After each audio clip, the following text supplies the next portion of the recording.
All right, now we're changing the situation so that there is acceleration. And let's just recall, so we have the inclined plane, the mass big M, little pulley, and then the mass little m, like this. And let's draw the free body diagrams.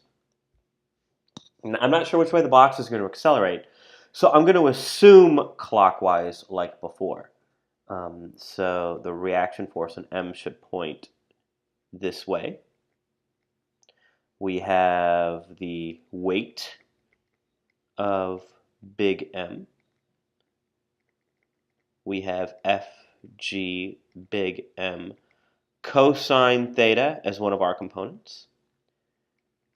We have the tension going up this way, and Fg sine theta on big M as the other component. So this is the big M free body diagram. And then for little m, we're going to have tension and weight. Again, we're assuming this direction is positive for big M, and this direction is positive for little m. And so when we set up our equations for big M, we're going to get T minus Fg sine theta equals big M times A. Let's put in some numbers. So T minus, okay, remember Fg is M times G. That is 60 times the sine of 30 equals 6 times A. So this is going to be T minus 30, because the sine of 30 is a half, equals 6 times A. And then for little m, let's set up the equation there. We're going to have mg minus t equals little m times A. That's going to work out to be 50 minus t equals 5 times A. By the way, there's one more equation we can write down for big M, which is the y equation. That's r, and we balance in the y. That's r minus fg on big M.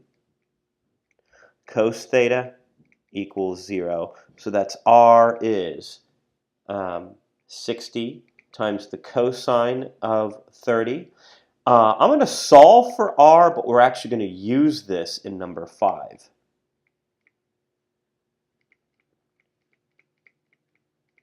Okay, so when we actually solve for r, we'll end up getting, I should do that math, so 60 times the cosine of pi over 6, 51, 52 newtons. Awesome. That's true, but not useful for this problem. Now, check this out. I have 2 equations and 2 unknowns. Let me do a little bit of algebra here. So what I'm going to do is I'm going to isolate t. I'm going to call this equation 2 and this equation 1. So let me isolate t here in equation 2. When I go ahead and do that, I'm going to get that t equals 50 minus 5a. Please do that algebra if you do not see it. This is a couple steps of algebra. Now, I'm going to call this equation 3. And what I'm going to do is I'm going to take equation 3 and put it into equation 1. When I do that, I'm going to get 50 minus 5a minus 30 equals 6a. And again, right here, all of this is equation 3 put into equation 1. And when I isolate a, I'm going to get 50, I'm going to end up getting 20 equals 11a. A ends up being 20 over 11. So 1.8 meters per second squared. Now I can go back and get the tension by plugging in, so I'll call this equation 4. I'll take equation 4, the answer, plug it into equation 2, and I'll end up getting here 50 minus t equals 5 times 1.8. T ends up being 50 minus 9, which ends up being 41 newtons. So that's the answer for number 4. Now what I'm going to do is I'm going to actually set up this same equation for problem number 5. And one small thing I want to say. We got the acceleration here, and we know that we chose correctly for our acceleration. So what that tells us is our friction should be going the opposite way like this. So I am privileged to be able to do this.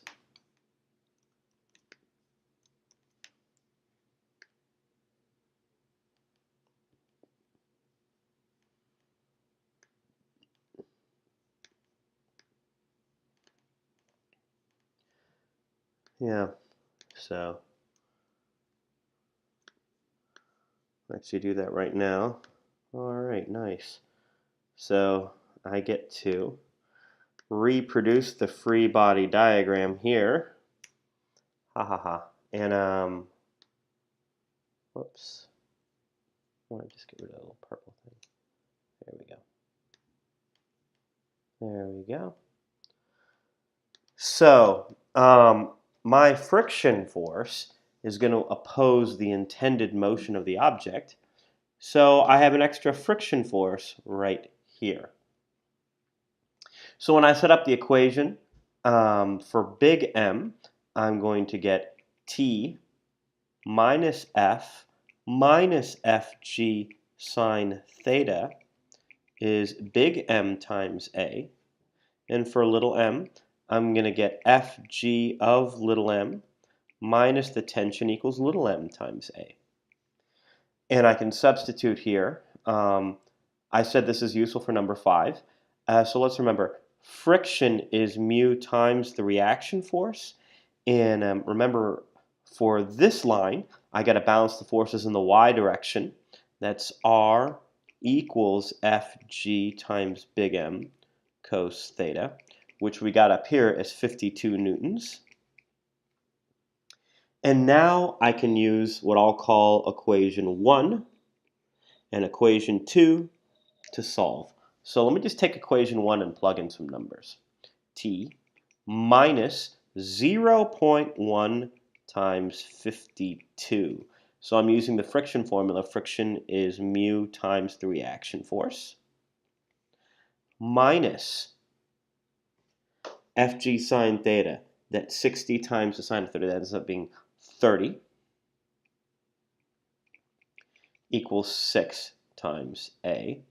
And then here, we're going to end up getting 50 minus the tension equals 5 times A. If I had that, yeah. There we go. So, continuing with this idea, I have T minus 5.2 minus 30 equals 6A. T minus 35.2 equals 6A. And I can do a little bit of substitution again. I'll call, again, this is equation 2. So I can combine equation 1 and 2. I'll isolate here 50 minus 5A equals T. And again, this is, I'll call this equation 3. So I'm going to take equation 3 and equation 1 and combine them. So I'll get 50 minus 5A minus 35.2 equals 6A. So I'm going to end up getting 14.8 equals 11A. My acceleration works out to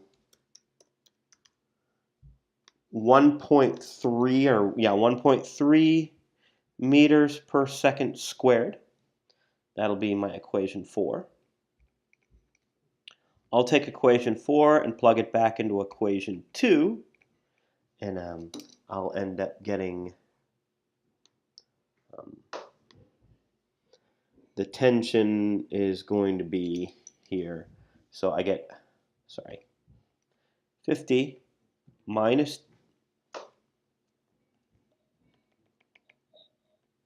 50 minus T is 5 times 1.3.